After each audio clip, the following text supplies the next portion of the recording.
함께 은혜 나누실 하나님의 말씀은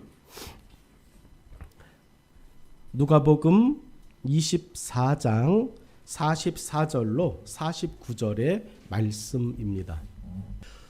또 이르시되 내가 너희와 함께 있을 때에 너희에게 말한 바 곧 모세의 율법과 선지자의 글과 시편에 나를 가리켜 기록된 모든 것이 이루어져야 하리라 한 말이 이것이라 하시고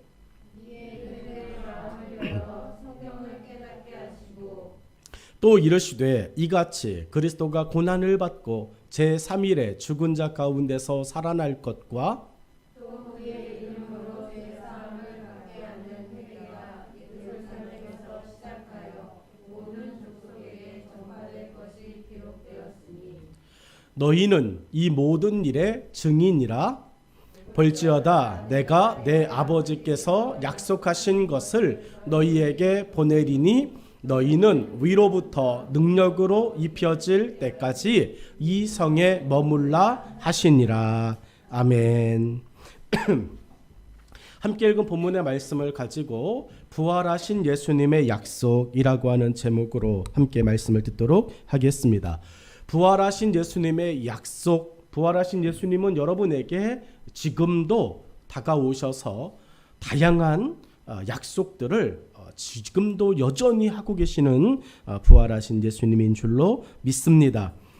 예수님의 부활은 많은 사람들에게 믿기 어려운 사건이었습니다. 더욱이 예수님이 죽으셨던 그 당시의 상황에서는 더욱 그랬습니다. 예수님을 장사 지냈던 무덤은 로마 군병들에 의해서 사람의 힘으로는 도저히 옮길 수 없는 큰 돌로 막혀 있었습니다. 사람들의 힘으로 밀고 그것을 옮기려고 해도 힘든 일이었습니다. 그리고 그 앞을 군사들이 지키고 있었습니다. 그런데 오늘 새벽에 무덤에 두 명의 여인이 갔습니다. 어머니 마리아와 막달라 마리아라고 하는 여인이 새벽 일찍 예수님이 계신 무덤에 갔습니다. 무덤에 가서 그 안에 계실 예수님, 부활하셨다라고 하는 건 생각도 못하고 그 안에 계신 아들, 그 안에 계신 살아있을 때 자신을 그렇게 살뜰히 챙겨주셨던 은인 예수님, 그냥 무덤 밖에서라도 그리워하며 잘 있었니? 뭐 이런 인사하려고 그 앞에 갔겠죠. 여러분, 두 명의 여인이 무덤 앞에 섰을 때 무덤 앞이 달라졌습니다. 무덤이 훤하게 비어져 있었습니다. 무덤이 열려져 있었습니다. 무덤의 문이 활짝 열려져서 그 속에 아무도 없는 것을 이 두 여인이 보게 되었습니다. 여러분, 예수님의 시체가 사라져버린 것입니다. 예수님의 시체가 그 여인들의 눈에 더 이상 보이지 않는 거예요. 어머니의 입장에서 한번 그 상황을 생각해 보십시오. 이 끔찍한 거 아닙니까? 죽은 아들의 시체라도 그곳에 있었다면 여러분 좀 있을 텐데, 요즘도 자신의 조상의, 자신의 부모님의 무덤이 훼손되면 여러분 정말 그거 기분 나빠하고 왠지 모르게 불안해하고 확 속상해하잖아요. 막상 마리아 어머니의 모습에서 그 시체가 있었던, 예수님의 시체가 있었던 무덤이 깨끗하게 비어있는 것을 본 거예요. 이런 일을 무엇으로 설명할 수 있을까요? 예수님의 무덤이 열려 있었다? 뭘로 설명할까요? 예수님의 무덤이 열려 있는 것은 둘째치고 예수님의 시체가 사라졌다? 그걸 뭘로 설명할 수 있을까요? 우리는 그냥 간단합니다. 모든 믿는 자들은 고민하지 않습니다. 그냥 예수님 약속하신 대로 부활하셨습니다. 할렐루야. 여러분은 고민하지 않아요. 예수님의 무덤이 열려 있었다? 비어 있었다? 그걸 보면서 우리는 예수님 약속하신 대로 부활하셨네 라고 우리는 그냥 믿어요. 그런데 여러분, 그 당시의 사람들 그게 되겠습니까? 여전히 많은 사람들은 믿을 수 없다고 말합니다. 그리고 제자들이 시체를 훔쳐갔다고 그 당시의 종교 지도자들처럼 거짓말을 퍼뜨립니다. 대제사장과 종교 지도자들에게, 로마의 이제 높은 지휘관에게 이 군사들이 가가지고 무덤이 비어 있습니다, 예수님의 시체가 없습니다, 막 이렇게 이야기하니까 그 사람들이 병사들을 어떻게 합니까? 어떻게 설득합니까? 돈을 쥐어주고 그 제자들이 훔쳐갔다고 얘기해라, 소문을 퍼뜨려라 이야기합니다. 여러분, 그 종교 지도자들처럼 거짓말을 퍼뜨리고 있습니다. 부활하신 예수님의 무덤을 보고 생각한다는 게 믿겠습니다. 아, 정말 예수님 부활하셨네요, 이렇게 믿음으로 돌아와야 되는데 훔쳐갔다고 얘기해라, 거짓말을, 유언비어를 퍼뜨리는 오히려 믿음이 없는 악한 일을 하고 있습니다. 여러분, 사단의 특징이 뭔지 아십니까? 사단과 마귀와 귀신의 특징이 뭔지 아십니까? 그들은요, 거짓말하는 것의 선수들입니다. 예수님의 무덤을 보고 부활하셨다, 여러분 이것은 성령께서 하시는 일이요 믿음이 하는 일이라면, 여러분 무덤에 열려지고 제자들이 다 훔쳐갔다 이야기하는 것은 거짓말하는 사단이 여전히 그 앞에서 예수님의 그 부활하심에 대해서 거짓을 선포하는 겁니다. 요한복음 8장 44절 말씀은 이렇습니다. 너희는 너희 아비 마귀에게서 났으니 너희 아비의 욕심대로 너희도 행하고자 하느니라. 그는 처음부터 살인한 자요, 진리가 그 속에 없으므로 진리에 서지 못하고 거짓을 말할 때마다 제 것으로 말하나니 이는 그가 거짓말쟁이요 거짓의 아비가 되었음이라 라고 말씀합니다. 여러분, 사단은 그렇다는 거예요. 사단은 처음부터 거짓말하고 살인하고 속이는 사람이고 그 속에는 진리가 없다라고 이야기하는 거예요. 여러분, 예수님의 부활을 놓고도 사단은 미혹의 영이 되어서 여전히 복음을 방해하고 있습니다. 우리 부활하신 예수님을 믿습니다. 신앙의 삶을 삽니다. 그런데 우리 곁에서 여전히 우리가 예수 이야기하면, 예수님에 대하여 이야기하면 넌 봤어? 이렇게 말합니다. 너는 예수님 만났냐? 막 이렇게 이야기합니다. 여러분, 그 이야기할 때마다 우리 답답합니다.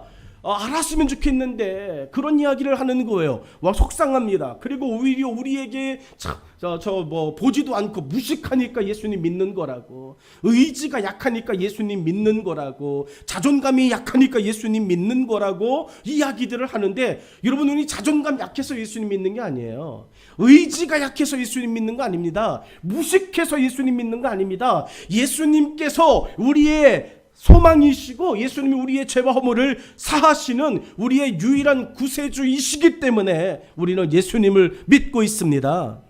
본문에서 예수님은 부활하신 후 여전히 두려움에 숨어있던 제자들을 찾아오셨습니다. 제자들의 두려움이 무엇이었을까요? 여러분, 예수님께서 십자가에서 죽으시는 모습을 보았을 때 그 제자들의 두려움은, 겁은 어떤 것이었을까요? 어떻게 살까? 믿음은 어떻게 지키지? 여러분, 이런 것들이 아니었겠습니까? 예수님을 믿는다는 말만 해도 갖은 핍박을 받던 시기에 몸조심하는 것은 제자들에게 당연한 일이었습니다. 여러분, 요즘도 우리가 복음을 전하죠. 전도를 합니다. 교회 가자, 예수님 믿자 이야기합니다. 그러면 수도 없이 우리에게 그래, 고마워 이렇게 이야기하는 사람은요, 100에 하나 있을까 말까 합니다. 나머지 99명은 우리에게 이야기합니다. 너 나 믿어 이렇게 이야기합니다. 여러분, 우리에게 예수님에 대하여서, 우리가 사랑하는 예수님에 대하여서 막 조롱합니다. 비난합니다. 예수님 믿는 우리를 우습게 여깁니다. 여러분, 그런데 그런 상황에서 어떻게 해야 될까요? 제자들의 걱정이 뭡니까? 예수님이 십자가에서 죽으셨다는 것 하나만으로도 충격이에요. 왜냐하면 예수님이 살아계실 때 예수님의 주변에는 수없이 많은 사람들이 구름대처럼 예수님을 옹위하며 예수님과 함께 하겠다라고 이야기하며 따라다녔어요. 근데 정말 십자가에서 죽으실 때 예수님 너무나도 초라하셨고 외로우셨어요. 여러분, 어떻게 믿지? 어떻게 살지? 어떻게 내 믿음 지키지? 여러분, 이것들에 대한 두려움이 그들의 제자들의 마음 가운데 가득하죠. 그리고 이런 시기에는 소나기가 올 때는 피해가는 게 수야 이러면서 숨어 지내자. 여러분 실제로 예수님께서 죽으시고 난 후에 제자들의 행동은 어떻습니까? 숨기에 급급한 거예요. 오늘 저와 여러분이 부활하신 예수님을 믿고 계시다면 여러분 숨기에 급급하지 말고 예수는 그리스도라고, 예수님은 부활하셨다라고 여러분의 참된 믿음을 선포하실 수 있기를 주의 이름으로 축원합니다. 여러분 세상의 조롱이, 세상의 핍박이, 세상의 또 그러한 업신여김들이 우리에게 다가올 때, 여러분 업신여김과 조롱이 내가 예수 잘 믿고 있는 것이구나라고 하는 또 다른 증거가 되어지기를 주의 이름으로 축원합니다. 예수님을 믿는다면 말만 해도 핍박을 받고 어려운 시기, 힘든 시기, 당연히 몸을 사리고 몸을 숨겨야 하는 시기, 제자들도 그랬던 것처럼 여전히 우리의 삶에서도 드러납니다. 이런 제자들에게 예수님은 부활하신 자신의 모습을 보여주시며 제자들과 한 약속을 이루셨다고 자신을 보여주고 계십니다. 우리에게 자신 있게 지금도 보여주시는 예수님의 부활은 무엇일까요? 여러분 오늘 본문의 말씀을 기억하십시오. 오늘 예수님께서 부활하신 예수님께서 저와 여러분에게 어떻게 당신의 부활을 보여주고 계실까요? 여러분 오늘 저와 여러분에게 부활하신 예수님께서 부활하신 당신을 보여주는 방법이 있습니다. 44절 같이 한번 읽으실까요? 시작. 또 이르시되 내가 너희와 함께 있을 때에 너희에게 말한 바 곧 모세의 율법과 선지자의 글과 시편에 나를 가리켜 기록된 모든 것이 이루어져야 하리라 한 말이 이것이라 하시고 아멘.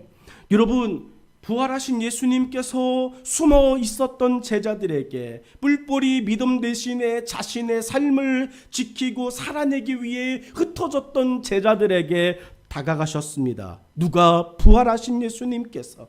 부활하신 예수님께서 그들에게 가셨어요. 그리고 말하는 거예요. 부활하신 예수님께서 어떻게 그 부활하심을 증명하고 있느냐? 살아계실 때 하신 말씀에 대한 약속의 이루심이에요. 44절 말씀을 보시면 살아계실 때 하신 말씀이에요.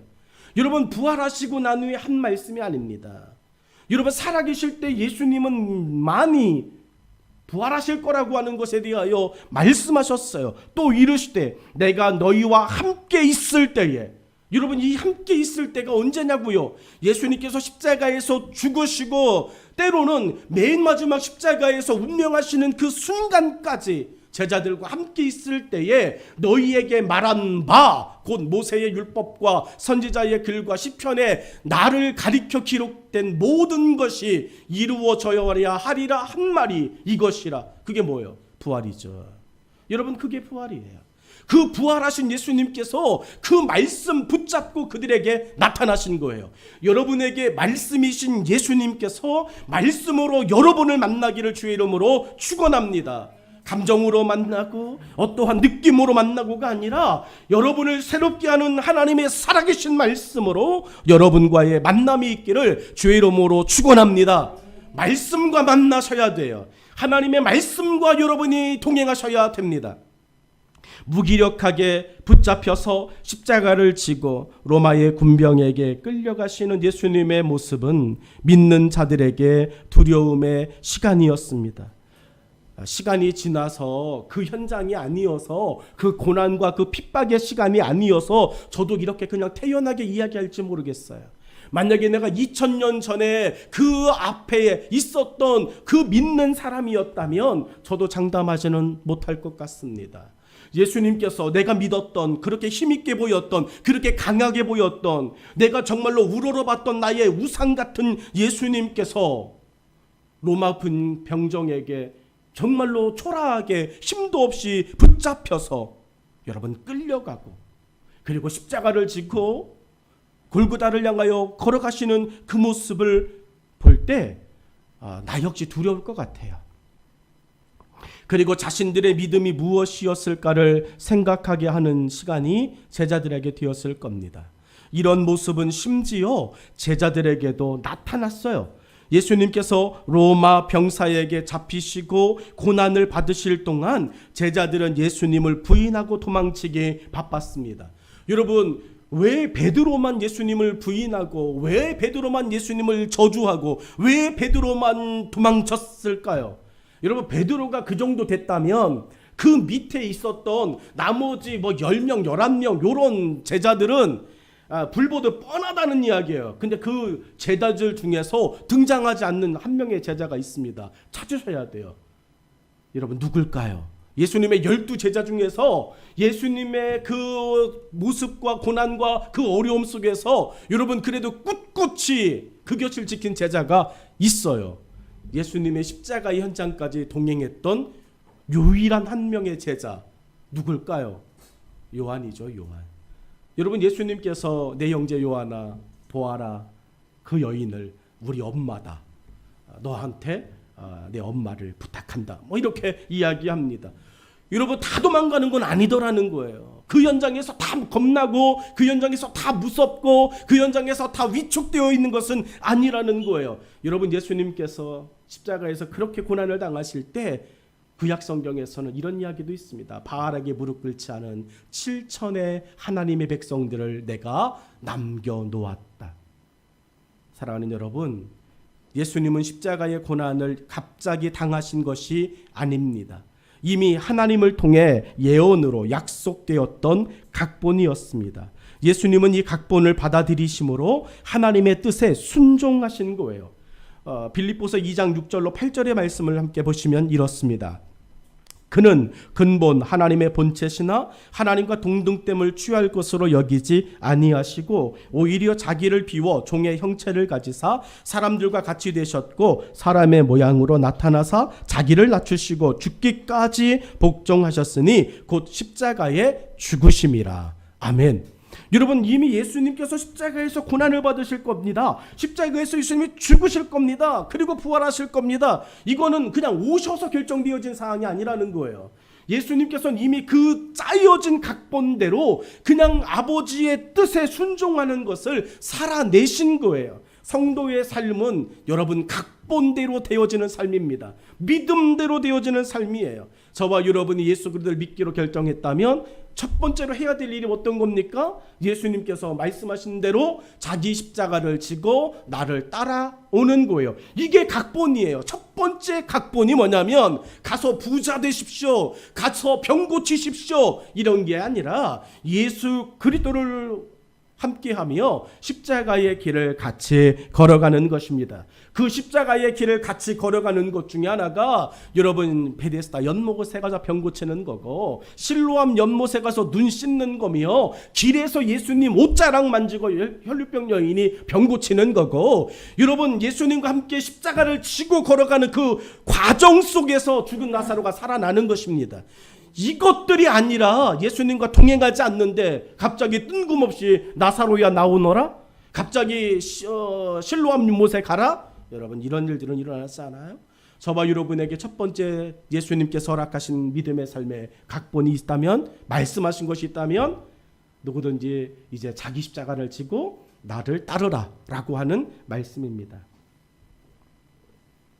제자들의 연약한 모습은 당연합니다. 죽은 사람이 다시 살아나는 것은 들어보지 못한 말입니다. 그래서 제자 중 하나인 도마도 믿을 수 없다고 불신했습니다.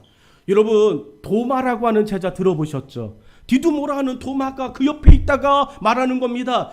이름대로 되어지는 그냥 우스갯소리로 도마가 예수님 못 믿겠다고 하니까 맨날 칼질만 당하는 거예요. 도마로 그냥 맨날 칼질만. 여러분 다른 이름도 있잖아요. 근데 도마가 예수님 부활하신 거 못 믿겠다고 이야기한 유일한 제자가 누구예요? 도마예요. 그러니까 너 칼질이나 당해라 맨날. 여러분 우리의 신앙과 삶에서 정말 생각해 봐야 될 게 뭐죠? 그 자리에 없어요. 우리의 전도를 받는, 우리가 복음을 전할 때 그 이야기를 듣고 있는 사람들, 우리보다 예수님 못 만난 사람들이에요. 예수님 모르는 사람들이에요. 그러니까 도마처럼 이야기하는 겁니다. 난 못 믿겠다고. 여러분 그런 사람들에게 예수님께서 믿지 마 그러면 이렇게 말하지 않으세요. 저와 여러분을 통해서 도마의 모습을 보여주시면서도 예수님께서 도마에게 행하시는 모습이 있어요. 요한복음 20장 24절로 27절 말씀을 보면 성경은 이렇게 말합니다. 12 제자 중에 하나로서 디두모라 불리는 도마는 예수께서 오셨을 때에 함께 있지 아니한지라. 문제는 저거였다. 함께 있지 아니한지라. 은혜 받을 자리에 함께 있지 않아. 기도할 자리에 함께 있지 않아. 성경 공부할 자리에 함께 있지 않아. 전도해야 될 자리, 봉사해야 될 자리, 헌신하고 희생해야 될 자리에 함께 있지 않아. 그러면 예수님 모르는 거야. 그러면 예수님을 못 알아가는 것입니다. 여러분, 다른 제자들은 한마디 하지 않아요. 그곳에 계신 예수님을 바라보면서 내 믿음 없음을 용서해 주세요, 뭐 이런 말 할 때 디두모는 못 믿겠다고 이야기하는 겁니다. 다른 제자들이 그에게 이르되 우리가 주를 보았노라 하니 도마가 이르되 내가 그의 손에 못자국을 보며 내 손가락을 그 못자국에 넣으며 내 손을 그 옆구리에 넣어보지 않고는 믿지 아니하겠노라 하니라. 여러분, 저 25절 말씀을요 그냥 가볍게 보시면 안 돼요. 저 행동들이 누가 한 행동들이에요? 예수님의 손에 못자국 친 누가 한 행동이에요? 예수님의 옆구리에 그 창자국 누가 한 행동이에요? 예수님의 제자라고 하는 도마가 여러분 믿음 없으면 예수님을 십자가에 못 박는, 예수님을 창자국, 허리에 창자국을 내는 그런 행동을 똑같이 할 수 있다는 이야기예요. 그리고 그런 이야기를 그곳에 계신 예수님께서 들으셨어요. 여러분 26절 말씀을 보면 이렇습니다. 여드레를 지나서 제자들이 다시 집 안에 있을 때에 도마도 함께 있고 문들이 닫혔는데 예수께서 오사 가운데 서서 이르시되 너희에게 평강이 있을지어다 하시고 같이 있으니까 보게 돼요. 같이 있으니까 만나게 됩니다. 도마에게 이르시되, 예수님 왜 도마에게만 말하셨을까? 다른 사람은 필요가 없다는 거죠. 이미 부활하신 예수님을 온전히 믿으니까. 오늘 이곳에서 누군가에게 이름을 꼭 집어 말하신다면 내가 도마였나? 이렇게 생각하셔야 됩니다. 도마에게 이르시되 내 손가락을 이리 내밀어 내 손을 보고 내 손을 내밀어 내 옆구리에 넣어보라. 그리하여 믿음 없는 자가 되지 말고 믿는 자가 되라. 아멘. 여러분, 이게 27절을 그냥 이렇게 읽으시면 안 됩니다. 예수님에게는 그 손 그리고 그 창자국은요 아픔의 흔적이에요. 당신이 물과 피를 다 쏟으신 흔적이에요. 근데 그 아픔의 흔적을 예수님께서 여러분 그 제자의 믿음을 위해서 또 내어놓으시는 거예요. 여러분, 주의 옷자락 만지고 주님이 걸어가신 그 십자가의 길을 저와 여러분이 동행할 때 예수님께서 우리 가운데 끊임없이 하시는 일이 있다면 그 손못 자국 만져라입니다. 저와 여러분의 믿음이 연약해질 때마다 불러야 될 찬양이 있다면 그 손못 자국 만지라는 거예요. 여러분, 주님과 함께 하기를 원하신다면, 저와 여러분의 삶의 믿음이 이런저런 모습으로 흔들린다면 그 손못 자국 만져서라도 믿음 없는 자가 되지 말고 믿는 자가 되라고 저와 여러분을 붙드시는 예수 안에 있기를 주의 이름으로 축원합니다. 말씀으로 부활을 보여주신 예수님, 살아계실 때 말씀에 대하여 약속하심을 이루신 예수님이시에요. 이처럼 예수님의 부활은 제자들을 포함한 모든 사람들에게 쉽게 믿을 수 없는 일이었습니다. 하지만 예수님은 부활에 대하여 살아계실 때 이미 말씀하셨고 약속하셨습니다. 여러분, 마가복음 8장 31절을 우리 같이 한번 읽도록 하겠습니다. 마가복음 8장 31절입니다. 시작. 인자가 많은 고난을 받고 장로들과 대제사장들과 서기관들에게 버림바 되어 죽임을 당하고 사흘 만에 살아나야 할 것을 비로소 그들에게 가르치시되. 아멘. 저는 지금 44절, 누가복음 24장 44절의 말씀을 가지고 여러분에게 예수님께서 어떻게 부활을 보여주고 계신지를 이야기하고 있어요. 여러분, 예수님의 부활은 살아계실 때 하신 말씀 보여주시는 거라니까요. 여러분에게 살아계실 때 하셨던 그 말씀을 여러분이 오늘도 만나시기를 주의 이름으로 축원합니다. 여러분, 사흘 만에 살아나야 할 것을 비로소 그들에게 가르치셨다. 우리는 말씀이신 예수님을 믿습니다. 그러므로 예수님의 부활은 말씀으로 약속하신 것을 이루신 것입니다.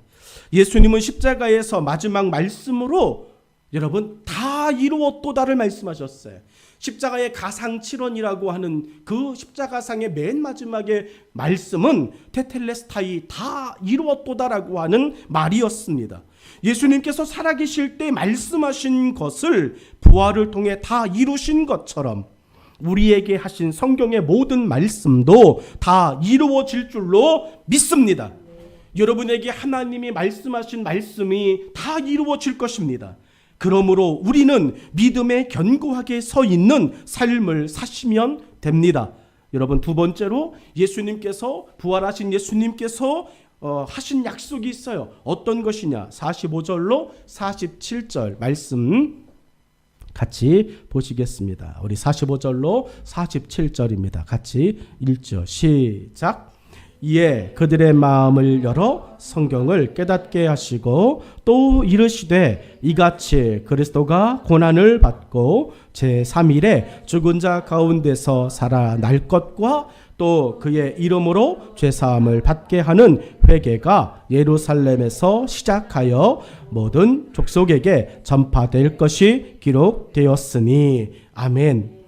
여러분, 살아계실 때 하신 말씀으로 당신의 부활을 증명하셨어요. 그 약속을 이루셨어요. 두 번째가 46절로 47절의 말씀을 보면 그래, 그 예수, 그 내가, 그렇게 부활한 내가 살아있을 때 너에게 어떻게 말했지? 아니, 부활한 후에 내가 너에게 또 어떻게 약속하지? 여러분, 부활하신 이후에 예수님의 부활은요, 또 말씀으로 여러분 약속이 이루어지고 있습니다. 45절로 47절 말씀 속에 여러분 성경은 이렇게 이야기하시죠. 끝까지 지키신다. 제자들을 끝까지 지키신다는 약속을 이루셨습니다. 여러분, 예수님이 십자가에서 죽으셨어요. 죽었다라고 하는 것은 그 따르던 사람들에게 끝났다라고 하는 개념이 될 수 있습니다. 죽은 사람은 함께 할 수 없어요. 우리는 죽은 사람을 버리고 옵니다. 그런데 예수님께서 그 부활하시고 난 후에 하신 말씀이 뭡니까? 죽었는데 약속하시는 거예요. 세상 끝날까지 너희와 항상 함께 있으리라. 끝까지 지키시겠다고. 부활하신 예수님께서 저와 여러분을 끝까지 지키신다는 약속을 부활 하나만으로도 이미 증명하셨어요. 부활하신 예수님의 말씀을 들었음에도 제자들의 반응이 변화가 없었던 것 같습니다. 여러분, 믿을 수 없는 말을 예수님께서 하시니 바로 믿기도 제자들에게는 무리일 것 같습니다. 교회 처음 오고 신앙생활 처음 하는 사람들에게 예수님의 부활은요, 그냥 교회 가 있어야 되니까 들어야 되는 이야기 같아. 여러분, 어쩌면 성탄절은요, 가능하겠어? 뭐 이런 이야기가 되어질 수 있어요. 그런데 오늘 본문의 이야기도 보니까 부활하신 예수님이 그곳에 계세요. 근데 부활하신 예수님이 그곳에 계시고 그 예수님이 제자들에게 말씀하심에도 불구하고 제자들이 예수님을 믿기가, 받아들이기가 여간 어려운 게 아니에요. 이 인정하기가 너무 힘든 거예요. 그 상황을 여러분 45절에서 여실히 보여줘요. 45절 말씀은 이렇습니다. 이에 그들의 마음을 열어 성경을 깨닫게 하시고, 보여주고 계신데, 아니 부활하신 예수님이 옆에 계신데 여전히 그 제자들은 그 예수님을 믿고 받아들이기가 너무 어려운 거예요. 예수님께서 그들에게 마음을 열어 성경을 깨닫게 하셨다라고 하는 말입니다. 도무지 믿을 수 없다는 제자들의 다친 마음을 예수님은 버려두지 않으시고 그들에게 예수님 직권으로 역사하셨습니다. 제자들을 끝까지 지키시겠다고 약속하신 예수님의 모습입니다. 제자들의 마음을 열어 성경을 깨닫게 하시는 일을 예수님께서 또 직접 하신 것입니다. 예수님은 제자들에게 반복하여 살아계실 때 하셨던 말씀을 또 하셨어요. 여러분, 예수님께서 살아계실 때 하셨던 이야기를 또 하고 계신 거예요. 46절로 47절의 이야기는 이렇습니다. 또 이르시되 이같이 그리스도가 고난을 받고 제3일에 죽은 자 가운데서 살아날 것과 또 그의 이름으로 죄사함을 받게 하는 회개가 예루살렘에서 시작하여 모든 족속에게 전파될 것이 기록되었으니 라고 말합니다. 예수님이 살아 계실 때 계속 하셨던 말씀이에요. 계실 때 계속 제자들에게 들려주었던 말씀입니다.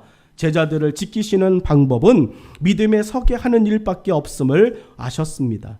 믿음은 어디에서 납니까? 들음에서 나요. 여러분, 믿음은 들음에서 난다고 우리 알고 있습니다. 근데 여러분, 그 믿음이 한 번이면 끝납니까? 한 번 들으면 다 됩니까? 안 돼요. 안 되더라니까요. 예수님과 3년 동안 다녔던, 함께했던 제자들도 이 정도 상황이고 이 정도 실력과 수준이라면 여러분, 우리는 매일매일 들어도 정말 어려운 일이 아니겠습니까? 여러분, 믿음은 들음에서 납니다. 저 인정합니다.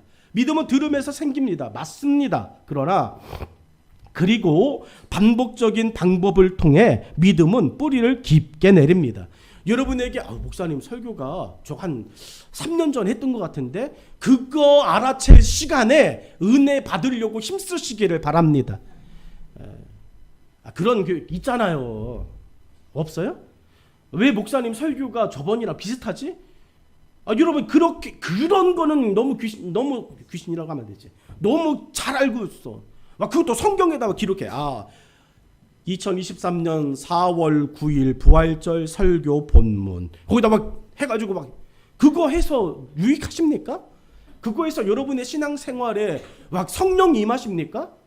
근데 그걸 가지고서 여러분 정말로 또 시비거리를 잡고 그럼 예수님은 맨날 걸렸을걸요? 아마 예수님 이 시대에 오셔가지고 목회하시면 교회에서 3년 못 견디셨을 것 같아요. 왜냐하면 예수님 설교는 매번 똑같으니까.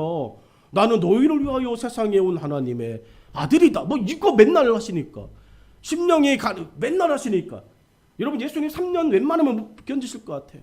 근데 여러분, 예수님께서 그 이야기 하실 때마다 그 속에 진리가 있잖아요. 그 속에 생명이 있잖아요. 여러분, 믿음은 들음에서 납니다. 그런데 그 들음은 반복을 통해서 이해하는 거예요. 오늘 우리가 끊임없이 확인하는 거 있잖아요. 사랑해 라고 하는 말. 당신 나 사랑해? 아빠 나 사랑해? 엄마 나 사랑해? 이런 이야기 하잖아요. 여러분, 한 번 말했으면 됐죠. 왜 듣고 싶어 하십니까? 끝까지 그 마음을 알고 싶어서 하는 이야기잖아요. 오늘 본문에서도 예수님께서 그 제자들에게 하시는 거예요. 저것들 이해를 못해요. 들을 생각이 없어요. 그래서 그들의 마음을 열어 성경을 깨닫게 하시고 또 이야기하는 거예요. 또 반복해주고 또 반복해주는 거예요. 여러분에게 하나님의 말씀이 계속해서 두세 번 계속해서 들려진다면 사무엘이 하나님의 음성을 들었을 때의 그 감동과 그 마음으로 하나님 앞에 설 수 있기를 주의 이름으로 축원합니다. 왜 목사님이 설교를 저번에 했던 걸 또 하실까? 그 설교를 했는데 안 바뀌었으니까 하는 거예요. 어떤 목사님이 교회에 부임하셨습니다. 얼마나 열정적이셨겠어요. 부임을 했고 성도들과 대면했습니다. 첫 주일 하나님은 사랑이시라 설교하셨습니다. 사랑이 설교했는데 다음 주에 사랑이 있어야 될 거 아니에요. 말씀을 들었고 아멘 했잖아요. 근데 그 사랑이 다음 주에 안 보여. 하나님 어떻게 해야 될까요? 사랑이시라. 12월 마지막 주일까지 사랑이시라. 다음에 안 보이셨답니다. 이렇게 되어지면 안 된다는 얘기예요. 장로님 한 분이 조용히 찾아오셔가지고 목사님, 우리 교회를 나가셔야 될 것 같아요. 목사님이 설교 준비를 너무 안 하시는 것 같아요. 당신이 설교 드릴 준비는 하나도 안 하고 목사님이 설교 준비를 너무 안 하시는 것 같아요. 목사님이 이야기했대요. 네, 알겠습니다. 그런데 제가 사랑이시라라고 하는 설교를 계속한 것은 우리 교회가 그 사랑이시라고 하는 말씀이 실천되지 않아서입니다. 네, 우리 교회가 사랑이 있는 교회가 됐으면 좋겠습니다. 그동안 감사했습니다. 그렇게 하고 마지막 주일 설교 뭐 했을까요? 사랑이시라. 그 한 번의 설교에 교회가 뒤집어졌어요. 그리고 그 교회가 사랑 가득한 부흥하는 교회로 하나님이 역사하기 시작했어요. 오늘 여러분에게 말씀하시는 하나님의 말씀을 여러분 정말 들으실 수 있기를 주의 이름으로 축원합니다. 또 하고 또 하고 또 하고 그러면 들어야 되기 때문에 하나님이 계속 하시는구나. 그렇게 생각하시면 은혜가 되어질 거예요. 제자들을 지키시는 방법, 믿음 안에 서게 하시는 거였어요. 여러분, 하나님께서 이스라엘 백성들에게 말씀에 대한 교육을 어떻게 자녀들에게 시키라고 말씀하셨는지 아십니까? 일산에 있는 모 학원, 엠모 땡땡리 학원, 그 학원은 아이들에게 하루에 영어 단어 100개씩 외우라고 이야기한대요. 근데 얼마 전에 어떤 아이가 이야기했습니다. 우리 학원은 30개 외우래요. 죽을 것 같아요. 힘들어서. 100개 외우는, 매일 100개를 외워야 하는 그 학원으로 그 아이 보내면 아마 그 아이는 죽었을지도 몰라요. 그랬더니 이야기하는 말, 그 옆에 있는 학원은 10개밖에 안 외운대요. 그 학원으로 가고 싶어요. 막 이렇게. 여러분, 우리 아이들의 지식을 위해서, 아이들의 신앙, 아이들의 그 실력을 위해서 우리는 그런 학원들, 좀 힘든 학원들을 골라요. 수업을 열심히 힘들게 시킨다라고 하는 그 학원들을 맘카페 이런 데서 찾아서 아이들을 막 보냅니다. 근데 신앙생활 힘들게 하고 신앙생활 빡세게 시키는 데는 웬만하면 피해라. 주일날 가서 교회 모든 봉사하는 그런 곳은 주님 홀로 가시옵소서. 나는 예배드리는 것으로 족하오니. 여러분, 우리는 그렇게 생각하지 않습니까? 근데 오늘 말씀 속에 끝까지 지키신다라고 하는 그 말씀 속에는 반복이라니까요. 여러분, 이스라엘 백성들에게 모세가 하나님의 명령을 듣고 그 백성들에게 선포하는 것이 있습니다. 반복이 되지 않으면 너희는 죽어 라고 하는 이야기인데, 신명기 6장 6절로 9절 말씀이에요. 같이 한번 합독하여 읽겠습니다. 시작. 오늘 내가 내게 명하는 이 말씀을 너는 마음에 새기고 내 자녀에게 부지런히 가르치며 집에 앉았을 때든지 길을 갈 때든지 누워 있을 때든지 일어날 때든지 이 말씀을 강론할 것이며 너는 또 그것을 내 손목에 메어 기호를 삼으며 내 미간에 붙여 표를 삼고 또 내 집 문설주와 바깥문에 기록할지니라. 아멘. 여러분, 이게 다 다른 말씀입니까? 손목에 매야 되고 이마에 매야 되고 문설주에 붙여야 되고 문지방에 붙여야 되고 집 기둥에 붙여야 되는 게 다 다른 말씀이에요? 하나예요, 하나. 오늘 6장 6절을 이렇게 하잖아요. 오늘 내가 내게 명하는 이 말씀을 너는 마음에 새기고, 그 말씀이라고요.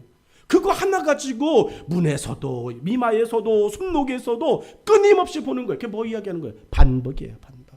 오늘 여러분을 지키는 예수님의 부활하신 그 은혜는 하나님의 말씀에 대하여 반복하여 듣는 것입니다. 하나님은 백성들을 지키시기 위해 반복된 말씀 듣기를 명령하신 거예요. 우리는 예수님과 함께하기를 원합니다. 예수님께서 부활하시고 하신 마지막 승천 직전의 말씀이 무엇입니까? 예수님 승천하시기 직전에 하신 맨 마지막, 이 땅에서의 맨 마지막 말씀 뭐죠? 마태복음 28장 19절로 20절 말씀입니다. 같이 읽겠습니다. 시작. 그러므로 너희는 가서 모든 민족을 제자로 삼아 아버지와 아들과 성령의 이름으로 침례를 베풀고 내가 너희에게 분부한 모든 것을 가르쳐 지키게 하라. 벌지어다 내가 세상 끝날까지 너희와 항상 함께 있으리라 하시니라. 아멘. 19절 20절. 자, 그러면 그 중에서 맨 마지막 말씀은 19절이다 20절이다?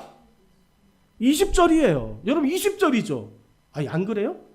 예수님의 부활 승천하시는 직전에 맨 마지막의 말씀은 20절이에요. 하나님은 백성들을 지키기 위해서 반복해 말씀하신다고 그랬죠? 이 말씀에서 우리는요 19절에 그레이트 커미션을 갖고 와요. 위대한 명령을 갖고 옵니다. 땅끝까지 이르러 예수 증인 되겠습니다. 할렐루야. 여러분, 그것만 생각해요. 맞아요. 그거 갖고 와야 돼요. 그 일을 해야 돼요. 그리고 그 명령만 우리가 해야 한다고 생각합니다. 그런데 예수님 정말 그러셨을까요? 예수님 진짜 원하시는 것은 뭘까요? 복음 전하지 못하면 함께 안 하십니까? 여러분, 우리가 복음을 전하다가 상처가 되고 시험이 빠져서 좌절해가지고 여러분 엘리야처럼 로뎀나무 밑에 들어가서 주님 나 더 이상 전도 못하겠어요. 주님 내가 어떤 사람에게 전도하다가 상처를 너무 많이 받았어요. 그러면 예수님이 여기까지 그렇게 하고 벗어나십니까? 아니라니까요. 끝까지 지키시겠다고요.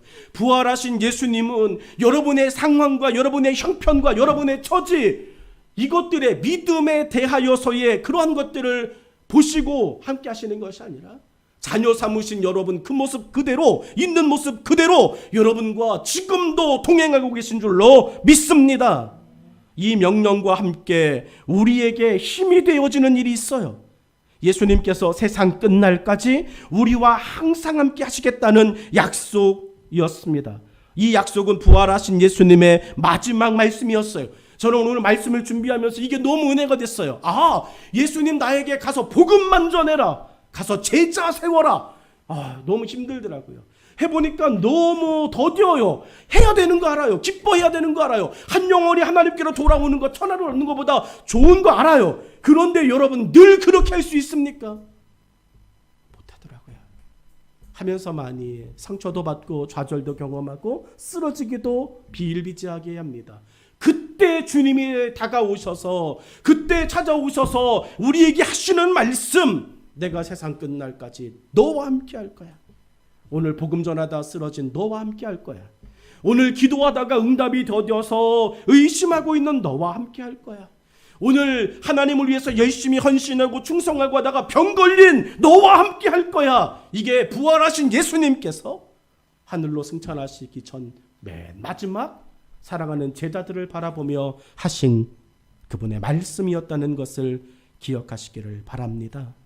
사랑하는 여러분, 오늘 예수님이 우리를 지키시기 위해 하신 방법을 베드로는 먼저 경험했습니다. 그리고 자신의 경험을 다른 사람들에게 말하고 있습니다. 사도행전 2장 38절에 베드로는 이렇게 말합니다. 베드로가 이르되 너희가 회개하여 각각 예수 그리스도 이름으로 침례를 받고 죄사함을 받으라.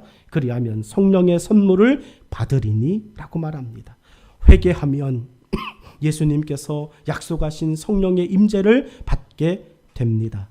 예수님은 모든 믿는 자들을 부활하신 후에 성령님을 보내셔서 지키시겠다고 약속하셨습니다. 승천하신 후 예수님은 더 이상 약속을 지키실 수 없는 분이 되셨을지 몰라요. 제자들의 눈에 끝날까지 함께하리라 안 보이세요. 근데 예수님 그들에게 살아 계실 때 하신 말씀이 뭐죠?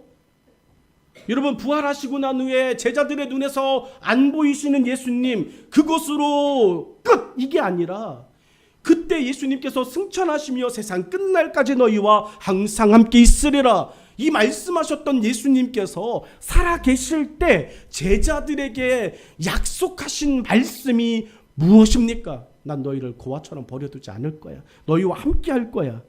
여러분, 요한복음 14장 26절, 이 말씀이 여전히 살아 유효하고 이 말씀이 여러분의 삶에 지금도 역사하시는 줄로 믿습니다. 우리 요한복음 14장 26절을 같이 읽죠. 시작. 보혜사 곧 아버지께서 내 이름으로 보내실 성령, 그가 너희에게 모든 것을 가르치고 내가 너희에게 말한 모든 것을 생각나게 하리라. 아멘. 성령님께서 생각나게 하시는 거 뭘까요?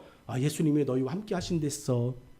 지친 자들을, 병든 자들을, 가난한 자들을 보듬으시는 성령님이 그들의 마음에 임하실 때 성령님께서 예수님이 하신 말씀을 생각나게 하리라. 그분의 마지막 말씀, 유언과 같은 말씀은 생각나잖아요. 그게 뭡니까? 내가 너희와 항상 함께 있으리라. 성령님을 통해 지금도 우리와 약속하신 말씀을 지키시는 예수님이십니다. 그러므로 우리도 성령님을 통해 예수님과 친밀함을 더하여 가는 부활의 믿음이 되기를 주의 이름으로 축복합니다. 말씀의 결론을 맺자면 예수님의 부활은 믿음의 새로운 시작이 열린 것이에요. 믿는 자는 영원히 산다는 영원한 생명을 살아있을 때 믿을 수 있게 되는 사건이었어요. 영원히 사는 하나님 나라에 대한 소망은 지금 살고 있는 이 세상에 대한 생각을 바꾸어 놓았습니다. 부활하신 예수님을 만난 후 바울이 바꾼 생각이 어떤 것입니까? 나는 가난하고 빈부에 처하고 모든 것들을 가졌어. 그런데 이거를 다 포기했어. 하나님을 위해서, 예수 그리스도를 아는 것을 얻기 위해서 나의 것을 내려놓고 예수님이 가르치시고 약속하신 믿음과 사명을 따라 나의 십자가를 겸손하게 받아들일 수 있는 오늘 이 부활의 아침 예배의 자리에 함께한 여러분의 삶에 가득하게 되기를 주의 이름으로 축원합니다. 기도하겠습니다.